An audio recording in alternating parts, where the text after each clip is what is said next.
April 1999. London in the UK was the centre of an unprecedented terror attack. I pulled my hand out and it was like full of blood. And then I put my hand on my head and there was like something sticking out my head. The blast just caught me. A lone right-wing fanatic went on a one-man rampage, killing 3 people and injuring hundreds. I feel nothing. I did what I had to do. Area within a minute just turned like a war zone. He left a trail of destruction through the capital lasting 2 weeks, making this a crime that shook Britain.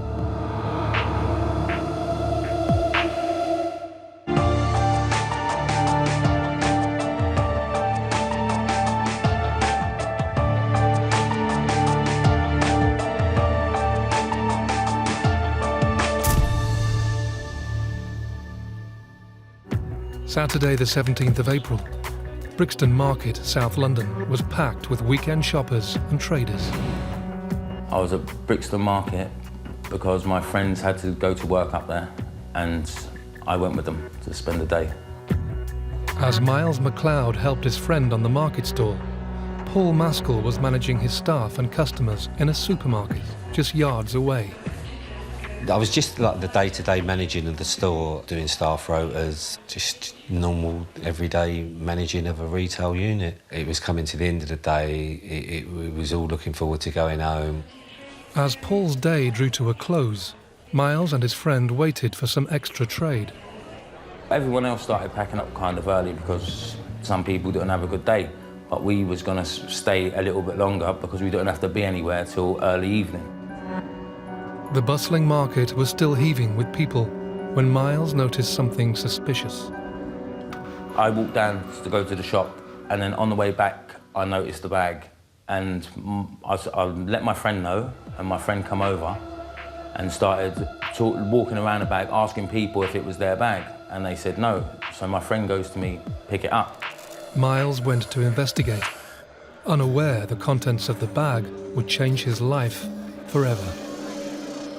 So I picked it up, and then we walked around to Electric Avenue, and we opened the bag, and that's when we noticed it was a bomb.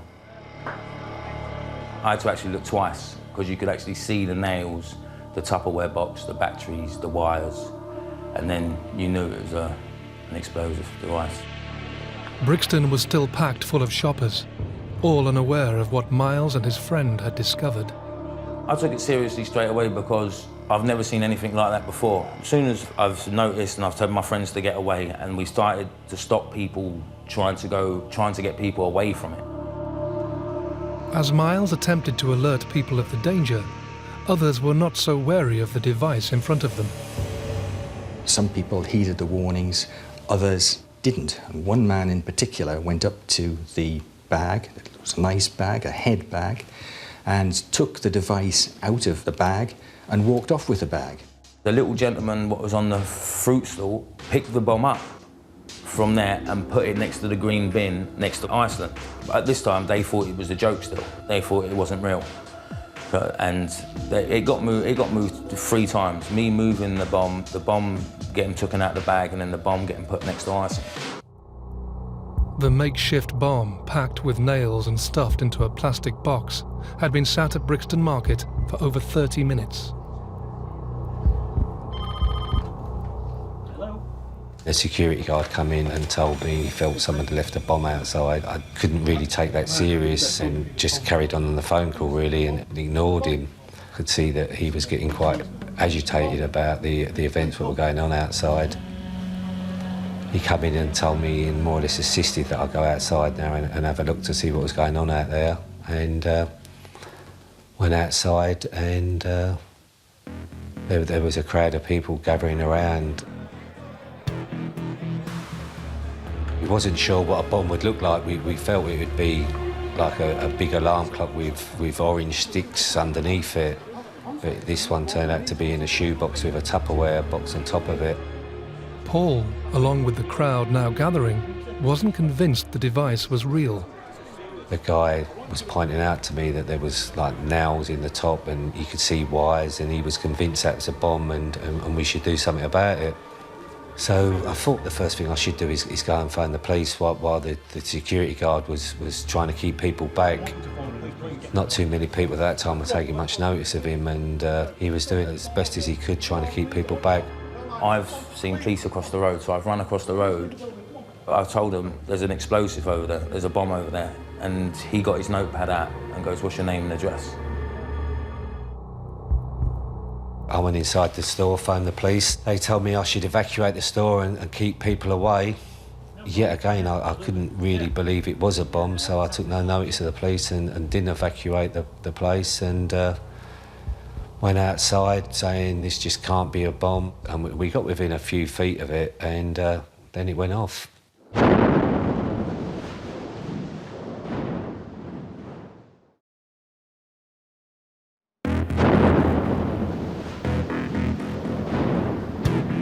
A terrifying explosion has devastated the heart of Brixton in London. An explosion in South London has injured dozens of people. The blast in Brixton is being treated as a major incident. A holdall containing more than 1,000 nails and deadly explosives had been planted near the crowded market. The Metropolitan Police had been given no warning and no motive. They were dealing with a ruthless terrorist whose intention was to kill and maim. Everything went completely black. The explosion threw Paul Maskell off his feet. When I came to, I was leaning against one of the freezers in the store, and I thought I'd wet myself, and I thought to myself, am I going to survive the day now where I've wet my trousers? And I put my hand inside my trousers, and I pulled my hand out, and it was like full of blood. And then I put my hand on my head, and there was like something sticking out my head, and I just thought, I just didn't know what was going on there. It was just havoc. Everyone was running everywhere. There was smoke, glass. It was bad. There was phone calls coming in that there was a possibility that there was a bomb had been discovered in Brixton, near the Iceland store. And just as the information was being relayed, then there was a call to say that it had gone off.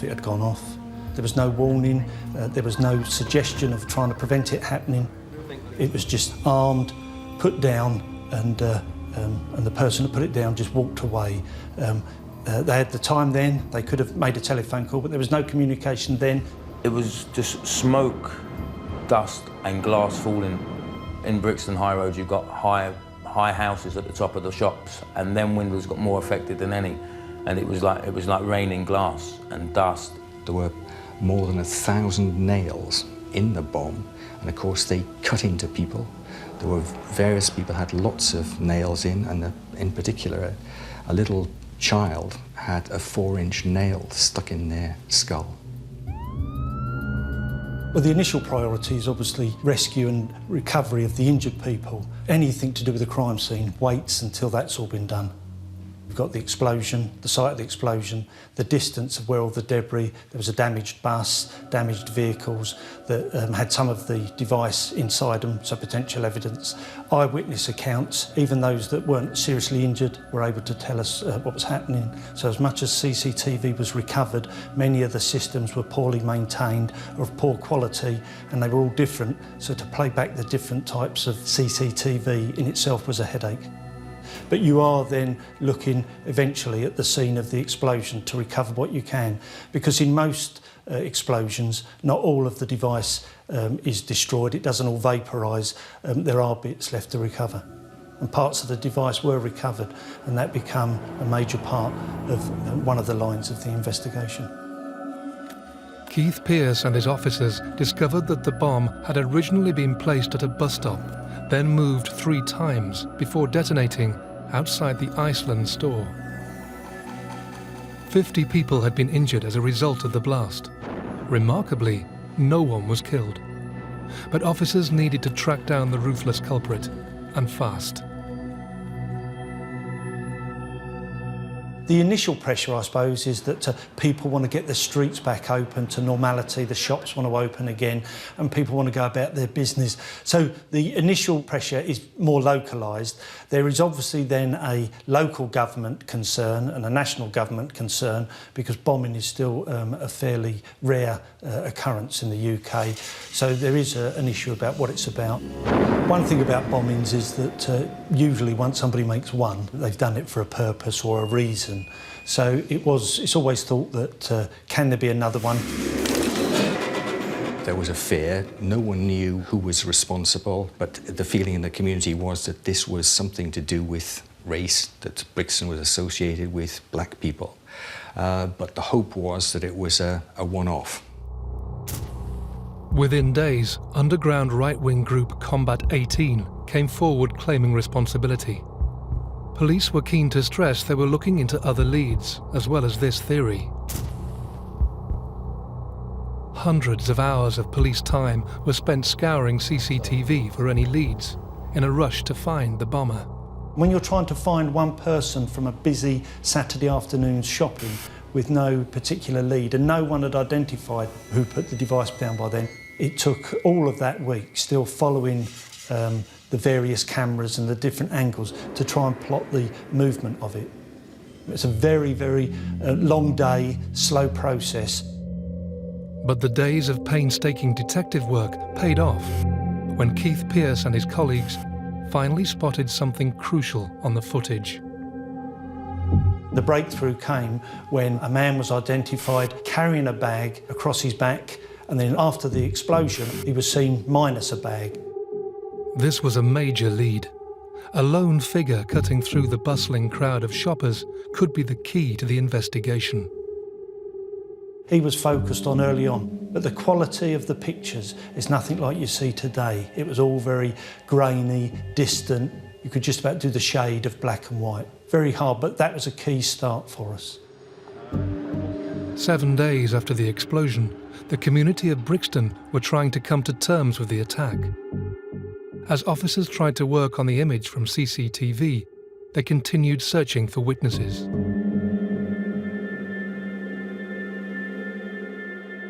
The key thing the following Saturday, as in many crimes, you go over it again. You have an anniversary event to try and find witnesses who may have been there. As police searched for further clues to the tragedy, 5 miles across the city on Brick Lane, Dr. Hack and her family were heading home. We are returning to our North London home. As we are passing near the Brick Lane, suddenly we decided that to do some little shopping and to buy some Bengali newspaper.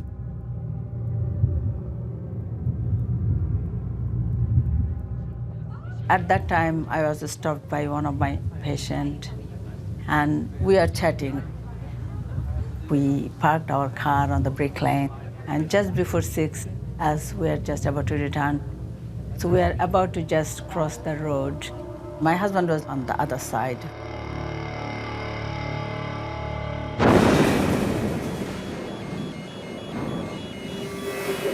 Whole area was really in dark cloud that you could not see what is happening, and my whole body was covered with the glass splinters.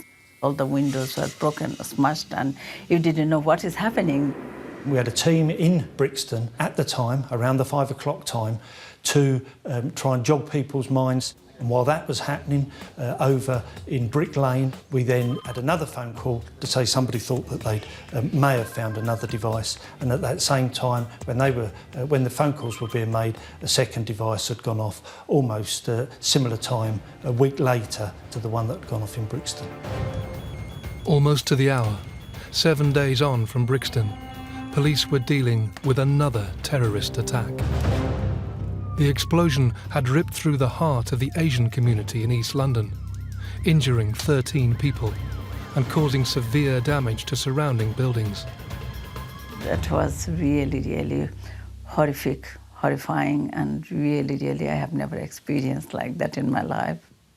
Early indications are that the device had gone off in the back of a car. So, of course, again, one of the initial thoughts was this the bomber with the device in a car that had gone off? And so, therefore, did we have either the bomber with the car or some evidence to be obtained from the car. But we found out fairly early on that, similar to the Verse device, people do strange things when they come across a bag with a bomb in it, and we weren't to be as lucky as finding the bomb in the bomber's car. It was in an innocent person's car. Police discovered that the device had again been moved by a concerned member of the public. The bomb had been left in a side street to Brick Lane. A man had seen it there in a bag, had picked it up, opened it, and seen, again, what looked like a bomb inside. They thought it may have been a workman's bag with tools. It obviously wasn't, and there was obviously the event the week before. So the person left it in his car, closed the boot, went off to try and find a police station to report he may have found something. And again, just ironically, when the phone calls are being made about, I think I may have found a bomb in a bag, it's in the back of my car, the bomb goes off. So people are injured again by the blast, but the blast is contained within a car, but the car was totally destroyed. So again, just by chance, less people are injured because a member of the public had put it in the boot of their car. Keith Pearce and his colleagues were now looking for a hardline terrorist, someone waging a hate campaign targeting specific communities. But whoever the culprit was, they weren't giving anything away. Yet again, no warning and no motive had been given. It was clear with this second bomb in Brick Lane that what was happening was someone out to get the ethnic minorities. Brixton, full of black people. Brick Lane, usually full of Asian people. So here was a racist bomber, or bombers, and they were out to kill and maim people. And it was amazing that up till then, no one had been killed. The pressure was mounting because this was almost a week later to almost the exact time. We've got a description from the man who found it and put it in his car and had a look at it. So it gave us a bit of an indication, and because people aren't every day making devices and setting off explosive devices, it was a good indicator that it was the same or similar device. And then within the next few days, you can start finding that as an evidential fact that they're the same manufactured type of device. Police were fairly certain they were now dealing with the same bomber. But with little to go on and with pressure mounting, officers were in a race against time to identify who was responsible. Finally, after sending the grainy image to specialists, they get their first major breakthrough. I would wish to question this man, who I'm asking people to identify.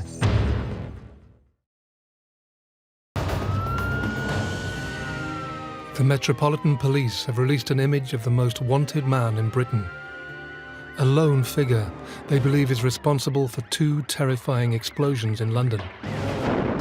Having attacked communities in Brixton and Brick Lane over 2 weekends, officers are in a race against time to catch the culprit before he strikes again.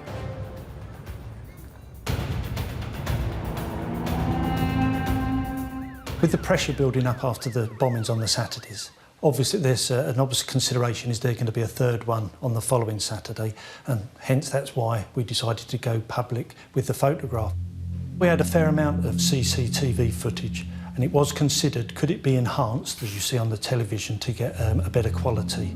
It was trying to get a picture that you could at least someone may be able to recognise by just changing the colouring and the shading and the shadow on the picture. And a picture eventually was prepared for a press release. Despite the poor quality, police believed they had enough for a public appeal. This was now their #1 suspect. The image was released to the media in an urgent bid for vital information. With the weekend approaching, there was widespread fear in the capital. It was clear it was a racist bomber and a serial bomber. So people were worried that there was going to be another attack, a third attack, and the fear was no one knew where that was going to be and who was going to be attacked. This was the second Saturday. Were we then going to be facing something on the third Saturday? Despite the grainy quality, officers hoped someone would recognize the man in the image. With a slight build, blue jacket, jeans and baseball cap, his appearance was fairly ordinary. But thankfully, information started to come in. Photograph generates a lot of calls that have to be followed up.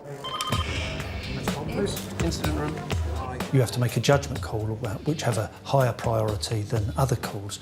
So the pressure does mount. Yeah, could I have your number, please? Long hours of working, knowing that you might be the one that's going to make that breakthrough to find the suspect and hopefully prevent it happening again. It was released on the Thursday lunchtime following the Brick Lane bomb, and the police had, for all that time since Brixton, been trawling through the CCTV that they had, and they struck lucky eventually because he was wearing a white baseball cap. From his pattern so far, officers had reason to believe the terrorist would strike again in 2 days' time. If no information came forward from the public, they faced their third disaster in 11 days. During the course of the Friday, we had an incident room running because of the public appeal, and there were many, many phone calls coming in. Police were inundated with calls from people desperate to help. As officers followed up possible leads, one particular call caught their attention. At about 5:25 was from a man who said that he worked with somebody that he thought was the person in the photograph. It was very vague, but he named him as David Copeland. He identified where he lived, and he based it on the fact that he worked with him. David Copeland was 22 and from Middlesex. One of 3 boys from a middle-class family, his mother was a nurse and father an engineer. On paper, there was nothing really to suggest he was going to carry out such crimes. He just seemed to be a loner, left school. I think the expression was as if he was invisible. He wasn't remembered by many people. He had no girlfriends. He didn't really have any friends at all. He had an inferiority complex. At school, he was bullied. It was during his adolescent years that cracks began to appear. He was, in his mid-teens, already a racist, and he tried to avoid any contact with any racial minority. And he'd also developed a taste for violence. He was a little violent himself, particularly when drunk. He had 3 convictions. They were sort of fairly minor. One was for criminal damage, one for assault on a neighbour, and one for taking something away without paying for it. Other than his petty crimes, Copeland managed to stay off the police radar, moving to London after leaving school to work as an engineer on the Underground Rail network. He worked with his father, and the father, when he'd been presented with the photograph of Copeland in the newspapers by a workmate, the father saw the photograph. The workmate said, "That looks like David, your son David." And the father said, "No, it couldn't be. It couldn't be. It doesn't look like him, and anyway, he always wears a dark baseball cap. He hasn't got a white baseball cap." But Copeland's colleague had his doubts and contacted police. Officers now had a firm lead and had to respond quickly. Meanwhile, across town, Gary Reid was preparing for a night out. On the day that it happened, it was a day off for me, and a beautiful day. It was the beginning of a bank holiday weekend. I'd had a sort of a lie-in, and I thought, I'll walk into town, see what's going on. As Gary set off for the heart of London, Tommy Douglas was heading into Soho. We travelled to the West End, walked round the corner. It was very busy. Everybody happy, enjoying themselves. Typical bank holiday, Omagh Duncan opened its shutters. I had originally intended to wander around and have a look at some of the theatres, and then sort of wind myself home through the back way. I'd heard of the Admiral Duncan. I think I'd been there once. It wasn't the most favourite place in the world, but it was open, and there weren't too many people in it, and I thought, I'll go in for a half. The Admiral Duncan in the centre of Soho was starting to get busy for the bank holiday.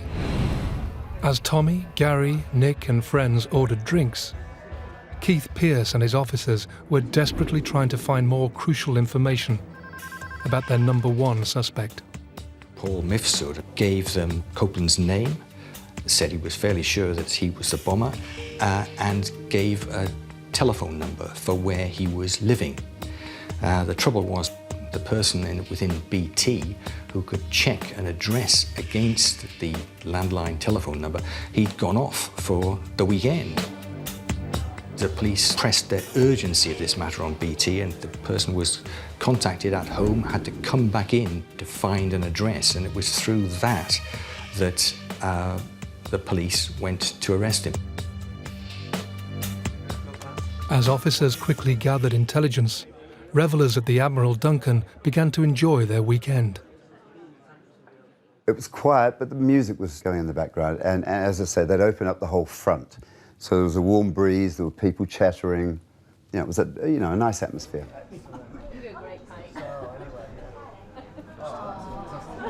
As the pub started to get busier, one of the bar workers noticed something suspicious. Someone started looking at the bag and wondering about it, and one of the people working behind the bar even in fact looked over the bar, down at the bag, and was about to inquire whose bag it was as a result of the security briefing they'd been given. The first inkling I got of anything wrong was a feeling of, first of all, was complete and utter silence. No noise at all. Gone from a bar where there was chattering, there was noise, there was music. Complete and utter silence. I remember a lady, I remember looking up at her, but she had a red beret on, and she caught me before I fell. So I was in her arms, and I was looking up at her, and I could see her mouth opening and closing, and I'm sure she was crying, and I could tell she was screaming, but couldn't hear a thing.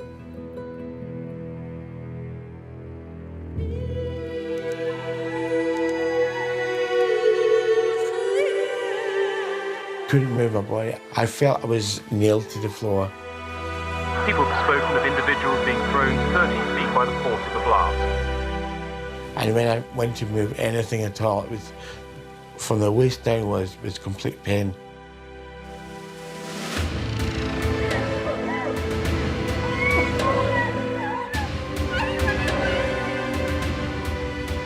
When this particular bomb went off, it destroys the bar where it's near, it brings down the roof, it blows the walls out and then sucks the walls back in, so they're all over the place. People are sitting near the device.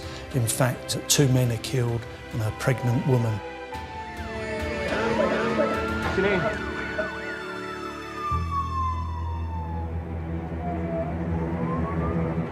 I believe that this is linked to the other cowardly attacks that have occurred in London over the last few days. Despite a nationwide appeal, the terrorist had struck a third time. The device tore through Soho, causing the biggest devastation so far. Well, I had seen it on television, and then my husband said, "Oh, there's lots of people in London that won't be him," but then he was a bit concerned and we hadn't heard. We tried his mobile phone and he wasn't answering it. A nail bomb went off tonight in a crowded pub in central London, the third such explosion in the capital inside a fortnight. The target, a gay pub, the Admiral Duncan in Soho's Old Compton Street. 2 people died tonight when a nail bomb ripped through a packed pub in central London. A terrifying explosion has torn through a pub in Soho. Of those caught in the blast, one victim is Jeremy Moore's brother, Nick. My father rang me at about 6:30, 7 o'clock in the morning and said, "I think you better come down." You're really at that stage, you're just in a sense of shock and disbelief. It can't happen to us. Why would it happen to us? Jeremy's brother, Nick Moore, and his friend Andrea Dykes were killed in the blast. Andrea was 3 months pregnant, and her husband, Julian, was seriously injured. Their best man at their wedding, John Light, also died in the explosion. 142 people's lives have now been devastated by the bombers' terrifying campaign. People are walking wounded and severely injured by the blast, and the bar itself is now becoming unstable to be in because of the nature of the blast has made it, the roof is coming down and it's very unsafe. And obviously all people want to do is get outside, and there are quite sort of some iconic pictures of people then just sitting on the pavement and being tended by their friends or passers-by while they're waiting to be treated by the ambulance. It's a frustration for us that it happened. It was always a concern that when we went public, would it cause the bomber to stop, or would it change the timetable? So at that stage, 3 bombs, all aimed against minorities, blacks, Asians and homosexuals. The fear was really increasing because people did wonder in the minority groups whether it was going to be getting too hot for the bomber in London with all the police activity, that the bomber or bombers would be moving to other cities to do bombings there. The terrorist had waged his hate campaign over 3 weekends. All attacks had been in the capital, but now the rest of the UK was on high alert. Whilst the Metropolitan Police were dealing with the devastation, a team of officers were scrambling to catch the killer. On that evening, a phone call came into the office and we were told to go down to Hampshire. Once we got the information about the Yard being interested in this bit of information, we went to the door. It just felt like forever that we were knocking, banging. We weren't just knocking at the door, we were knocking on windows. A lady came to the door who obviously was in a very deep sleep. David Copeland live here? We asked whether David Copeland lived at the address, and she said, well, there's a David at the address, but I don't know what his surname is. So we walked up the stairs, myself and 2 colleagues, knocked on the door. There was a reply from him, who is it? We identified ourselves as police officers. What do you want? I said, we wanted to speak to David Copeland. Is that you? What do you want to talk about? And I said, well, if you open the door, I'll tell you, and sort of half expecting the door not to be opened, and then I could hear some movement and a bang inside the address, and with the information that we sort of had with them being interested, and somebody being called David in the address, and then the adrenaline sort of started flowing a little bit. The door then opened, and standing in front of us was David Copeland, definitely the person that was on the video, wearing nothing but a pair of blue tracksuit bottoms. And then got in and arrested him straight away for the bombings at Brixton, Brick Lane, and the one on the evening at Soho. And straight away, without any prompting, he said, yeah, they're all down to me, I did them by myself. David Copeland didn't resist arrest and surprised officers with his immediate admission of guilt. But as they searched his bedsit, they discovered evidence that revealed his extreme beliefs. Straight away, behind was a big red, black and white Nazi flag on the wall, and next to that were cutouts from magazines or photographs of other bomb scenes of people with injuries and the results of bombs, with a whole raft of pictures on the walls. Alarmingly, his sickening shrine also included pictures from the devastation he'd caused in London. He said that there was 2 litres of ammonium nitrate, which didn't mean to me, but bearing in mind he just admitted that he was the bomber, there had to be something to do with explosives, and there were some firework boxes underneath the bed. That was an obvious risk. So I spoke to one of my colleagues and said, look, you're going to have to evacuate the houses nearby. Copeland had purchased large boxes of fireworks, taking out the gunpowder for his devices. He'd also heavily armed himself. Officers found a crossbow and gas-powered pistol in his room. He was rushed back to London for questioning, where he freely discussed his reign of terror. Here is Copeland's actual police interview. Shockingly, he reveals why he planted the bomb in Soho the day before. Thursday afternoon, when I had over the radio, they got pictures of me. Where were you at this point, sorry? In one of these sex shops. As he left the shop, he saw a copy of the Evening Standard, which had a photographs of the suspect bomber on the front page. He saw that it was him, and he knew or felt that he was close to being captured. Gone home, back to Farnborough, and I thought I was going to be, you know what I mean, grab. That's Thursday afternoon. That's right, yeah. So you would have arrived home in Farnborough about what time? I'll tell you, I got back about 9 o'clock, 8:30, 9 o'clock. And you expected what? To be arrested immediately, you waiting for me. So you stayed in the room? I went straight Thursday in, night. packed my bag, left. Despite his picture being in most of the national newspapers, and a manhunt involving 7 forces up and down the country, Copeland was determined to continue his bombing campaign. He stayed in the capital and brought forward his next attack, this time targeting the gay community.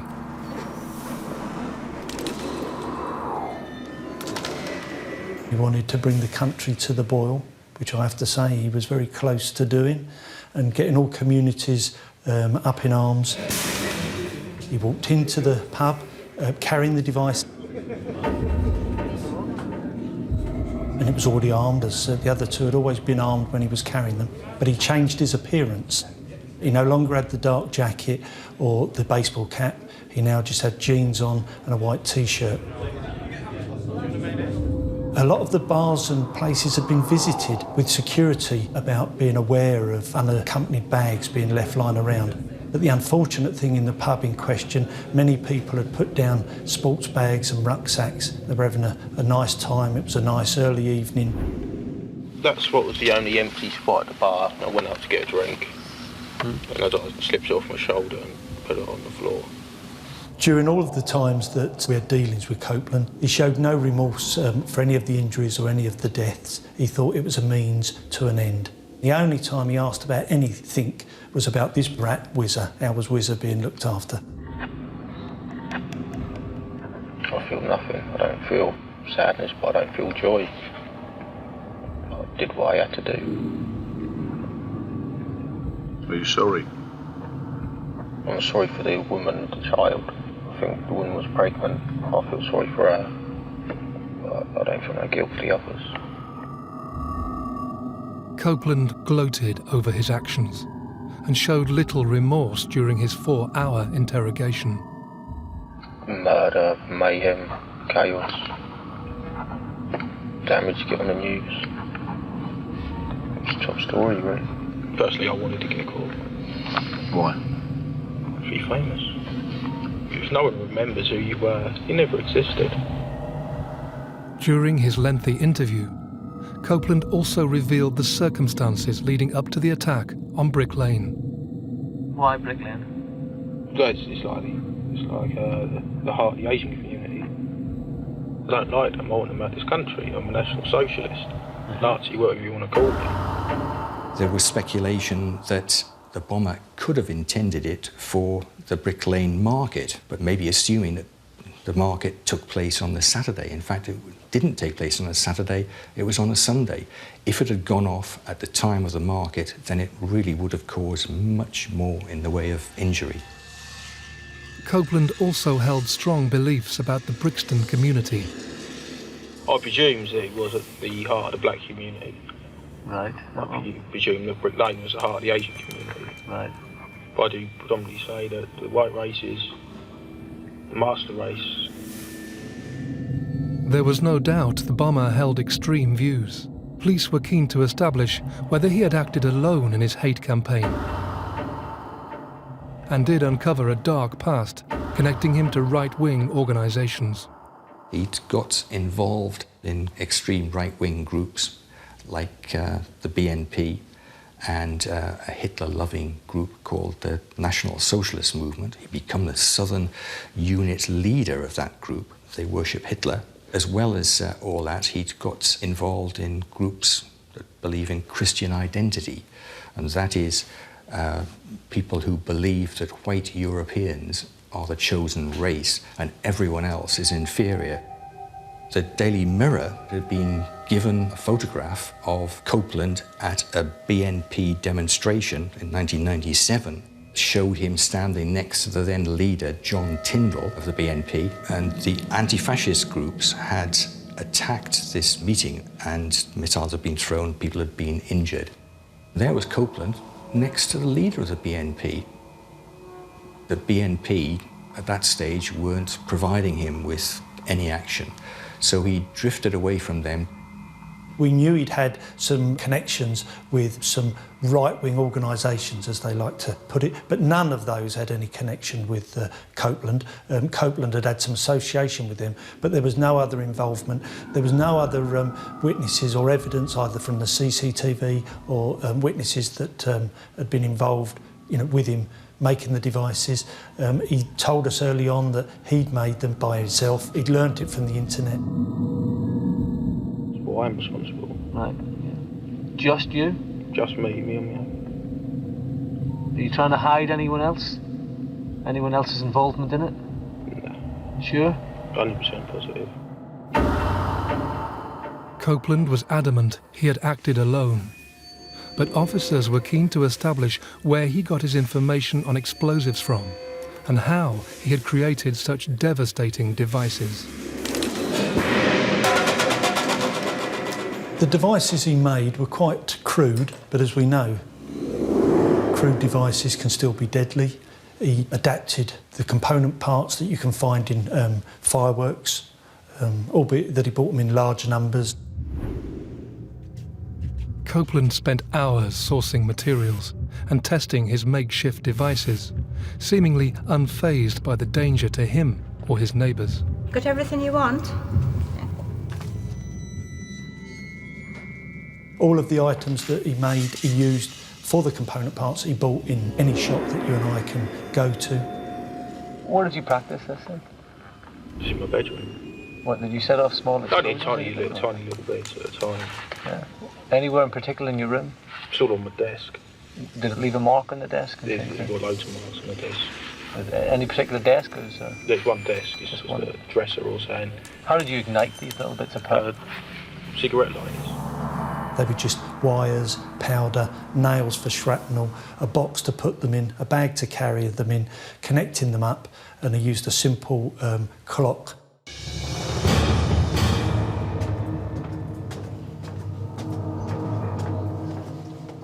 Copeland led a one-man trail of destruction through the capital of the UK. David Copeland, on the 3 counts of murder and 3 of causing explosions, how do you plead? Guilty or not guilty? Guilty. The public must be protected from you and assured that if you are ever released, it will not be for a very long time. I sentence you to 6 life sentences, 3 for murder and 3 for causing explosions in Brixton, Brick Lane and Soho. Officer, take him down. 14 months after the London nail bombers' campaign of terror, 6 life sentences were passed down to him, with a recommendation he should spend a minimum of 35 years in prison. Despite severing connections with right-wing organisations, we will never know how much they influenced his beliefs.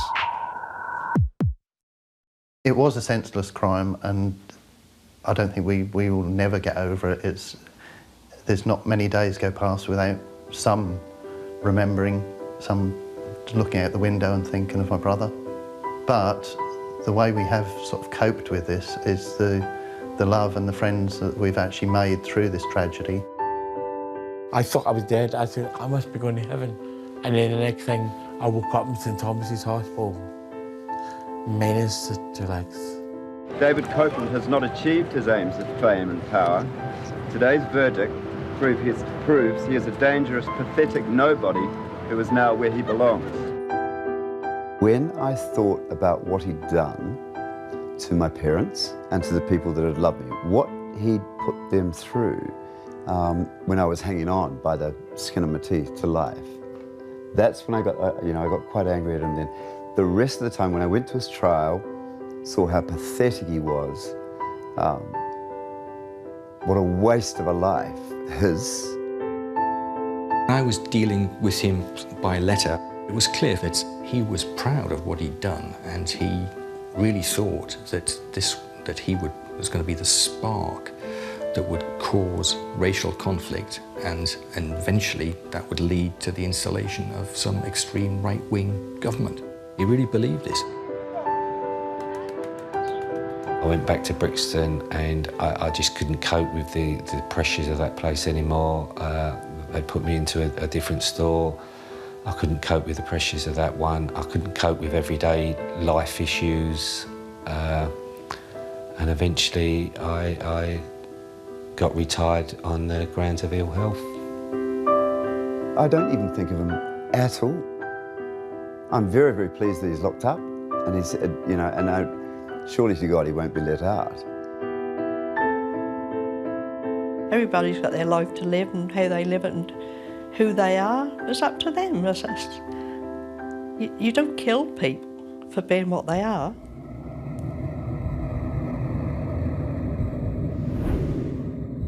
I think the British people have a right to everything claims. I can have it, I have to do it. I'm not going to sit here and lie to you, but, you know, they're dead, they're dead. I feel nothing.